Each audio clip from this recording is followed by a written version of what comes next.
Review code provided by the publisher, I think? Edna and Harvey the Breakout originally released in 2008, with this anniversary edition coming with an updated art style and bigger resolution. Edna finds herself in a padded cell with only the company of her stuffed rabbit Harvey. While not remembering much about herself, she's sure that being imprisoned there is a mistake. With Harvey's help, she starts her quest to break out. The gameplay is like most point-and-click games. Edna can poke, try to collect, or talk to any interactable point or object. She moves about the environment with a control stick either to move between rooms or get closer to points of interest. So there are times where you'll need to move a bit quickly, though thankfully not often. Annoyingly, Edna may stand in front of the objects she is talking about.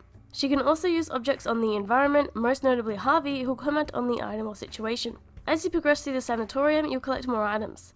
Some can be combined together in your inventory to create various concoctions. A few times throughout the game, Harvey will tempomorph the both of you to Edna's memories. Here she'll acquire a new ability by recalling her past, such as biting her toenails off to unscrew door locks. Once out of your cell, Harvey isn't the only one you can talk to, as other loonies, patients, situate the common areas. Here you'll try to negotiate what you need to progress, swapping items or relieving them of their possessions if need be.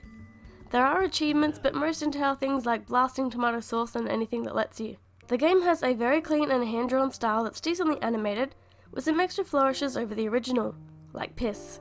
A couple interactions in the game have some unique animations, but there aren't that many. You have the option to use the original style of the game, which looks good in its own way. If it didn't decrease the resolution, I'd use it more often. Moving through the asylum, I did feel like it had a real sense of a building and not just screens shoved together. The game has voice acting throughout, and normally the likes of Edna's soft-spoken tone would annoy me, but it suits her character quite well. You can change the dub to German if you choose, and there are a few other language options for the subtitles. You can press B to skip dialogue, which is appreciated. Text is displayed above a character's head, and in colour. While I had a little trouble, I'm sure it's going to be difficult for a lot of people to read it. There's a small but decent soundtrack. My favourite is the piano tune in the past segments. The game ran smoothly, docked down handheld, and I came across no technical issues. The controls are another matter. As all points you can select are shown, you need to move close enough to select them, then use the right stick to do so. In a place with lots of options, it can be difficult to grab onto the one you want. It seems that there's no cursor option or touch controls. Edna and Harvey the Breakout is a humorous classic style adventure game.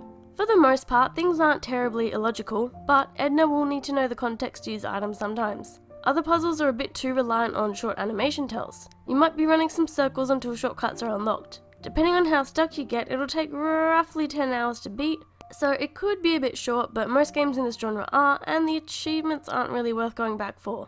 Unlike some puzzles, the main plot point was easy to figure out quite early on, but there is charm and a challenge to be had. I give Edna and Harvey the Breakout Anniversary Edition a 7 out of 10. Bye!